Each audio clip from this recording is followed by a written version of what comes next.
All right, episode 4, Let's Be Honest podcast. I got my boy Aiden Piercy with me today. Dude's got all the accolades, all state, all district.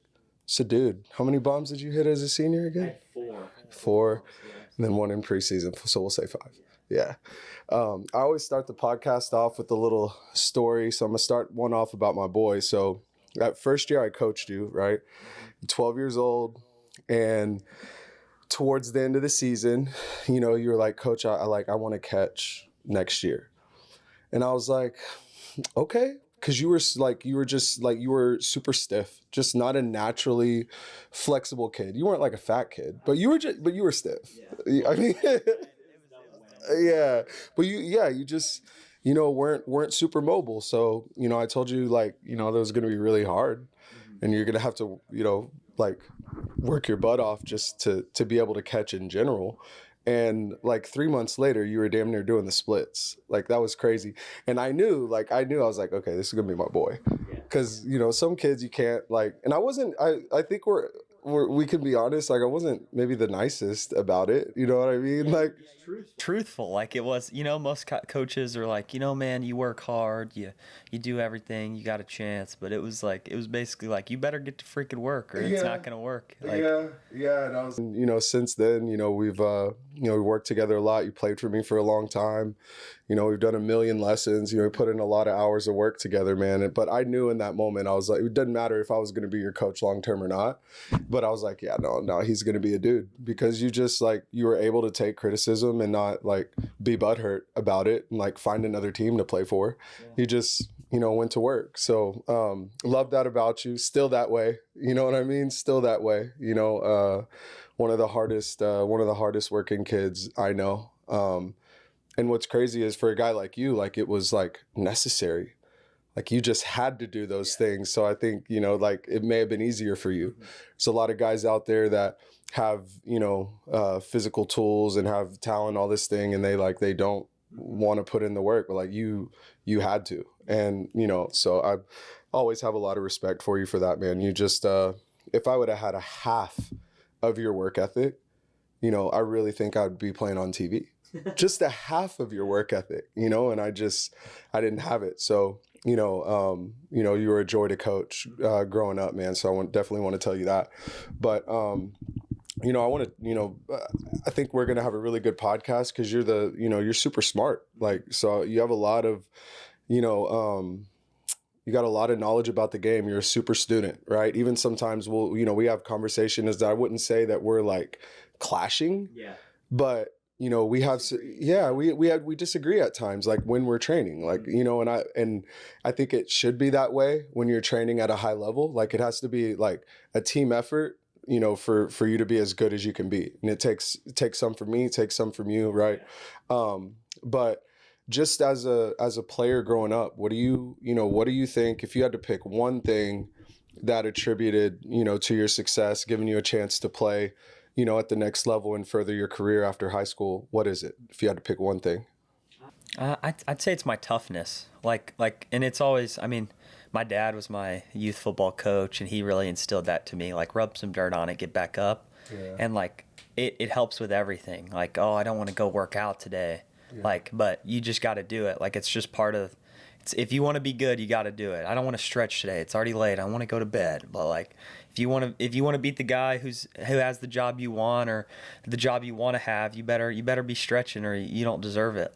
I've always been that way, and it's kind of always that's always been instilled for me from my coaches, you and my dad and a bunch of people that's been around me throughout my life. You got to go earn it. You got to go get it yourself. Yeah. So just being tough and having, a lot of discipline, if I'd have to agree. I'd also, just pointing to, back to what we said, you're super smart, you're an actual student of the game. So I think that's a huge part of it as well, especially when it comes to hitting. And that's a good segue because we'll talk hitting first. But just, I think being really smart, I think helps you, can make any player jump a level. Mm-hmm. So you have an average skill set, average physique, and all those kind of things, but you're really, really smart at makes you an above average player. If you're an above average skill set and you're really, really smart, it makes you like elite. And those elite guys that are also really, really smart and students of the game, those are like the best to play. Yeah. You know what I mean? And I really believe that. And I think that's been a huge part of your success. I mean, I think, you'll be just as knowledgeable or more than a lot of the coaches that you'll have in the future. And that's not disrespect to them at all. It's just, more respect to, how you prioritize just being the smartest guy on the field.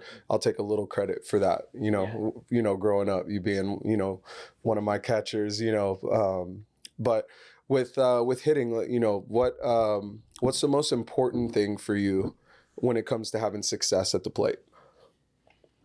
So like, I try in practice to get as many reps and as many like focused reps as I possibly can, so when the game rolls around, I can shut my brain off and just compete. Like I work so hard on my mechanics because when I get in the game, I don't want to think about them. Like I just want them to work for me so that I can turn the in-game live reps into me versus the guy on the mound, and it's like a fist fight. Like you just turn into a competitor there. It doesn't matter. It doesn't have to be pretty. It doesn't have to look good. Especially you get to 2 strikes. Like you just got to go up there and try to figure out a way to compete with that guy.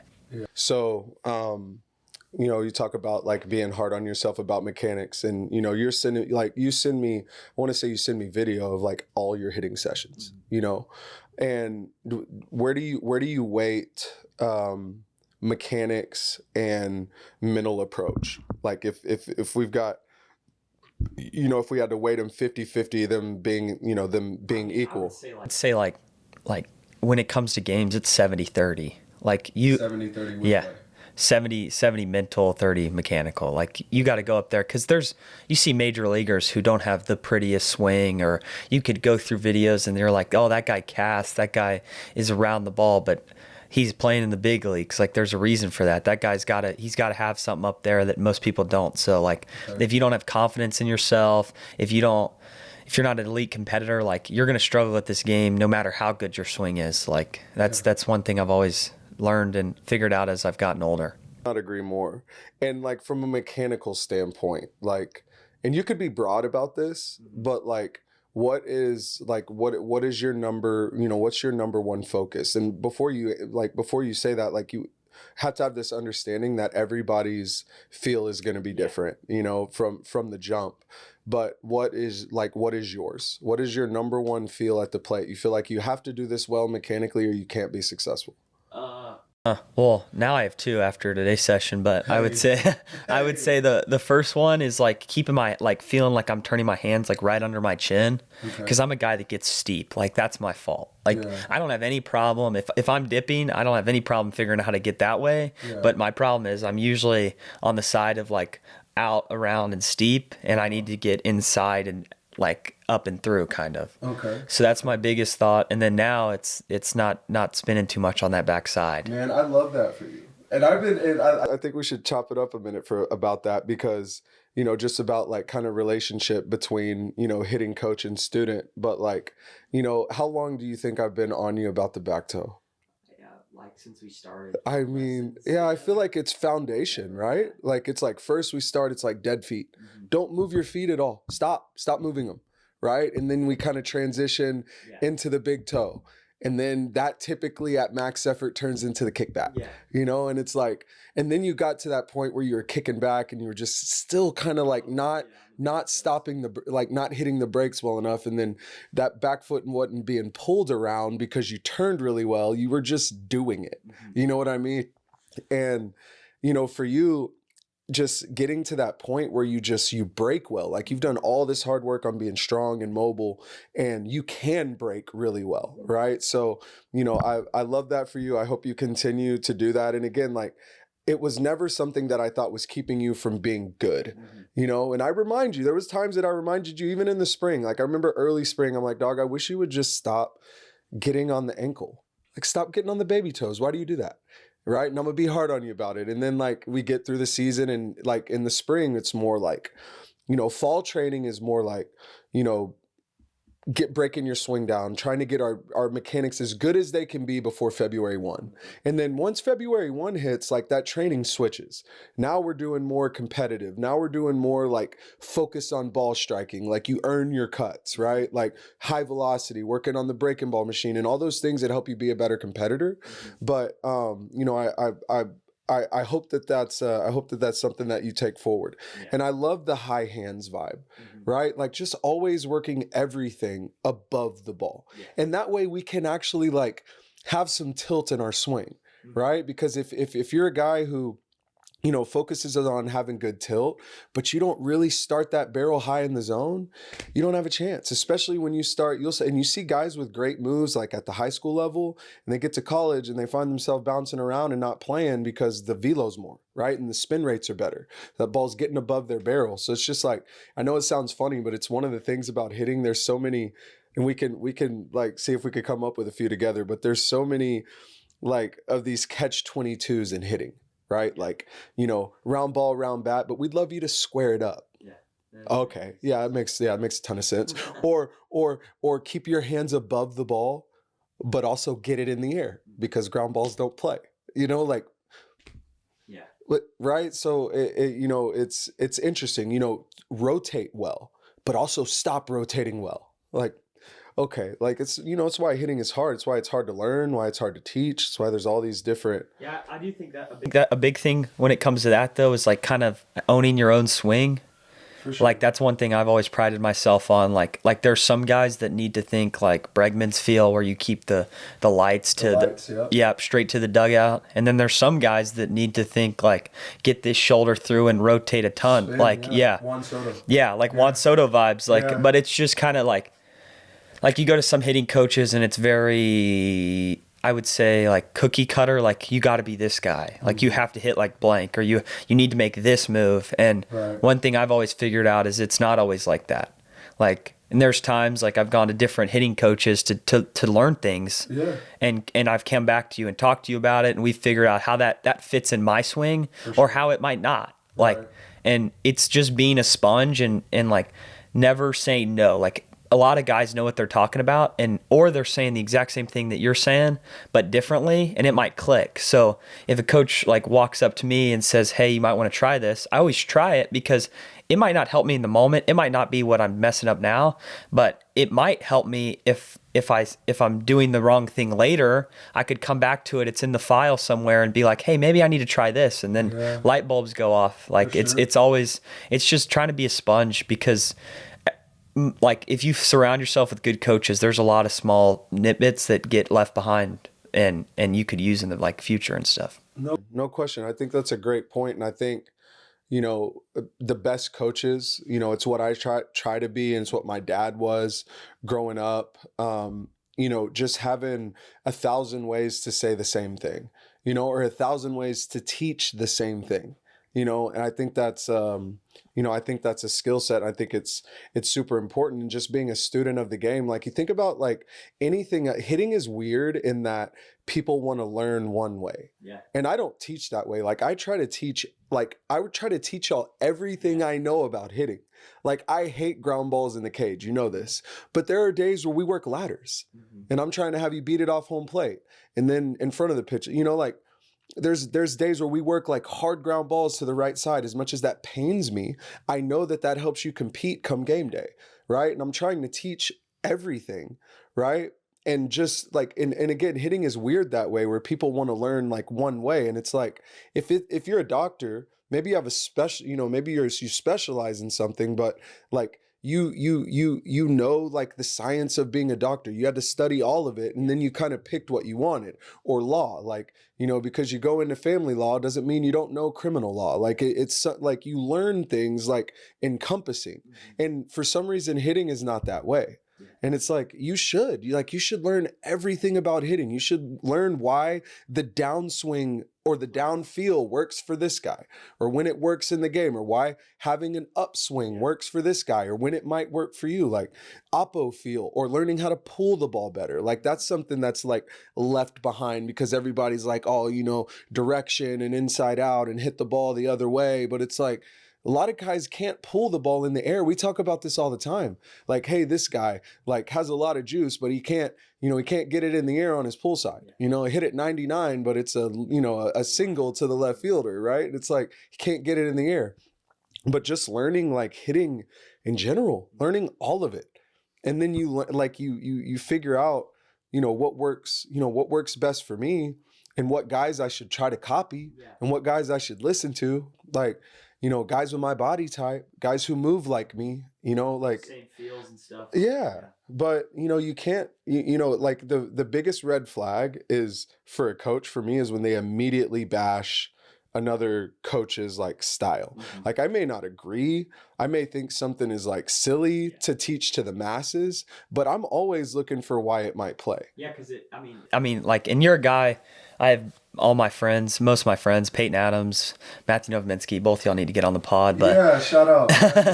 But like we don't have the same sessions. Like I'll walk in there and you're talking about totally two different things, and like I can go back and you don't maybe copy them, but like I'm like, oh, this guy talks the same way that you talk to Matthew. Just like I find another guy on social media, like you that's how our lessons are more like and stuff like that. Just those good, like not teaching everybody the same way. Right. Like Peyton likes to feel down to the ball. Yeah, and And I don't love that for myself. But like, I can't tell you that Peyton it doesn't work because it definitely does. Like that guy mashes, bro. Like. But it's just the ability to like, I don't know, like have confidence in your own swing and make your own move and not just follow people because it's the new thing or it's the new gadget or guru or stuff like that. For sure. And on that note, I feel like we were probably we're thinking about the same thing when you said like who's your favorite? I know who it is because it's mine too, but who's your favorite baseball? Like what's your favorite baseball like content to follow? Oh, the Eugene 108 performance. 108. Mustache. Yeah. And the other guy, Hunley, right? Yeah. Or Headley. Yeah. Like those guys, like I love them. Because it's validating.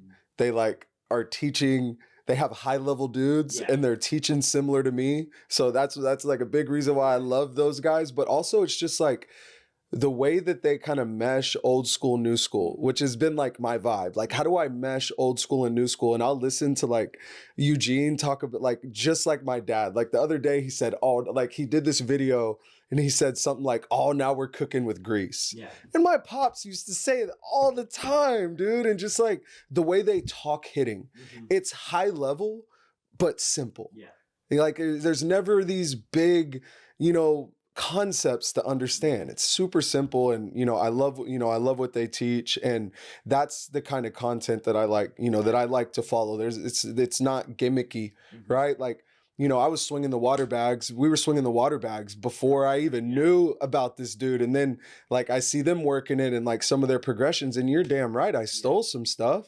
Like, yeah, like thankful. Like thank you for helping me be better, right? And the community just seems like from the hitting standpoint is it's just like you have a camp. And that's one thing about baseball, especially when it comes to social media that I don't love is just like the camps of different, like I follow this kind of hitting or this kind of hitting. And man, like when I was making a lot of content, like I was making a lot of different, content, it's never. It's like right now you just like go through Twitter and stuff and it's like you have teacher man and like people are bashing his move and then you have this other and the teacher man are bashing his move like somebody's gonna watch a teacher man video and it's gonna change their life just like somebody's gonna watch a video about swinging down and through and it's gonna change that guy's life. It's all a move, and you watch Major League Baseball and there are very few swings that look exactly the same. So why are we trying to force a bunch of people like this is the only move that works, and if you don't do this move it's terrible, like you can't hit, like people say the only reason teacher man works for Aaron Judge because he's 6'6", 250. Well, there's a ton of guys that are 6'6", 250 playing Major League Baseball. Like why doesn't it work for them, bro? Like you know what I'm saying? Like that move could work for that guy, just like the swing down move could work for guys that are built like Alec Boehm and stuff, like all those guys, you know what I'm saying? Like philosophically on hitting, dude, like we can have this conversation at a pretty high level, but like the reason, like, for example, you know, high level pattern, the reason why Teacher Man is popular, and actually, if he wasn't helping kids, he would not be popular.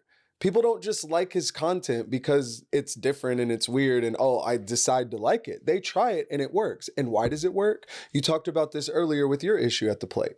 Like, for most of the community is out and around the ball. They rotate too much. They don't have any forward energy. They don't have great direction. They don't hit the brakes. However you want to, like, whatever you want to call it, they don't do it well. They aren't able to tilt and turn. They just spin.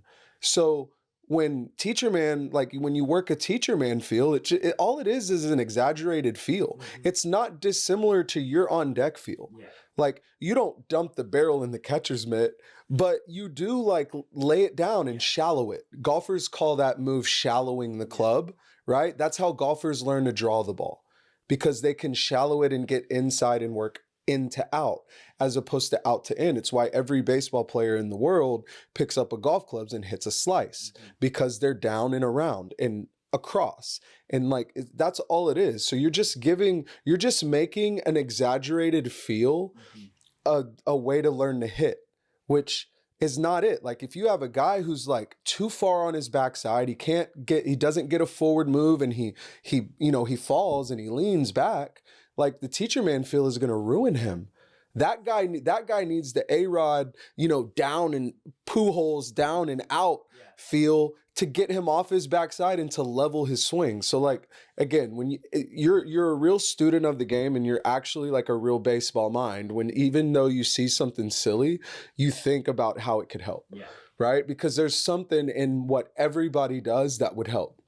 Even those guys, my least favorite type of coach is the over drill coach. I think it's a form of brainwashing, because when you get into the box, it's all you can focus on is what we drilled to take a swing, instead of like, how does my body feel when I'm moving fast with adrenaline? Like, so I don't particularly like that, but there's a time and a place for drills like that. And they're 10% of how I teach, 5% of how I teach, but there's a place for it. So I'm not just going to go say, like, and that this is, wrong. It's like, no, dude, you're a real dude is when you start to pick from everyone, right, to help you, like, develop what you're gonna be. Yeah, I also like I believe, at least, like, when you're younger, I'm a big fan of drills too, because, like, you're not strong enough to feel what you're doing. So to have an actual, like, visual representation of, like, oh, this didn't come off right, or I hit the tee and stuff like that stuff's important. Sure. But as you kind of get older, like, I think the percentage of those kind of drills, at least in my opinion, or this is how it worked for me, like, would go down, because, like, that's when you have to start to learn how to compete. Because, like, at some point, you're going to get to a level of baseball where those dudes, and you have to figure out a way, like, maybe I don't hit good that day. Like, you have to learn how to compete, like, because it's the biggest thing. You have to know how to hit well when you don't feel good. You know what I'm saying? Like, and if you don't practice that in your BP sessions or outside, how are you supposed to do it when the adrenaline comes and game time rolls around? You know what's funny is, this will be a good segue, and we'll talk catching, and we'll talk some pitching too. Go to the defensive side. But Braden Fisher, you know what he said? He came in for the podcast, by the way. If y'all, it's podcast 2 with my boy Braden. He's in AAA with the Blue Jays now. Did you know he got traded? Yeah, he got traded from the Dodgers. Went to AA with the Blue Jays for like a week and carved. He's got to be a big leaguer. Like, I'm going to speak that into existence. My boy B is going to be a big leaguer, like, this year. I really, like, it's just a lot of time left. Like, I'm just trying to believe that, put that into existence. Oh, come on, man. I know. But you know what he said was the biggest difference? Like, because, Braden's 96, major league curveball. But I feel like so is every Friday night guy in the SEC, right? And that's what I asked him. Like, what's the difference between you and the guys that you play with? And the other pitchers in the organization that are pros, what's the difference between those guys and, like, the Friday night guy at Arkansas or the Friday night guy at LSU or whatever? Like, because those guys have major league stuff too. What's the difference between you and them? And he was just like, they're like, just being a dog. Just being a dog. Like, just like, I'm just the ultimate competitor, right? Like, and I think, so I think that's it's a great point. And some kids don't ever learn how to really compete. Like they don't take it personal enough. Bro, I remember like I took every game, every at bat so personal. Like there was nothing like there was nothing that could make me hate the pitcher more in the moment. Even if he was like my best friend. But like in the moment, like it's just I hated to lose so much, hated to fail so much. And that was, and I wasn't the best player, but I feel like every guy who plays at that level, like Braden said, they're just different level of competitors. Some people at the end of the day, like they're fine. Bro, I had to process losses for like a day. Like I remember my mom and my sister like making a joke when I was a kid, like in high school, and like, if they lost or if Cam went over, like just leave him alone until like Sunday. Just leave him alone. Because I was not to be talked to. Like I hated it. And some kids just, they just want to play because I want to play with my buddies. It's so fun. And it's like I was never that way. Like I wanted to be a dog. Like I wanted to shine every time. It wasn't about fun for me. And Braden also said that. Like I got to make some short form content with some of his clips. But he was like, stay away from me with that fun stuff. Like, don't come up to me and talk about, oh, it's so fun. Yeah. Like, it's because in reality, it's not. It's not fun to play on a bad team. It's not fun to hit 200 on the season. That's not fun, right? It's fun to rip a double in the gap with the bases loaded. That's fun. It's fun to win. It's fun to strike out 2 hitters to end the inning in a 1-run game. It's fun to like throw a dude out at second base in the 5th round of the playoffs. That's fun. Don't come up to, and I just like, and Braden said that, and I was just like over here, like he was preaching, dude. I'm just like, yes, and those are the kids that like you want to coach. And if there's, kids out here watching this, like that's the kind of kid you want to be. Yeah. Like, And one thing I've always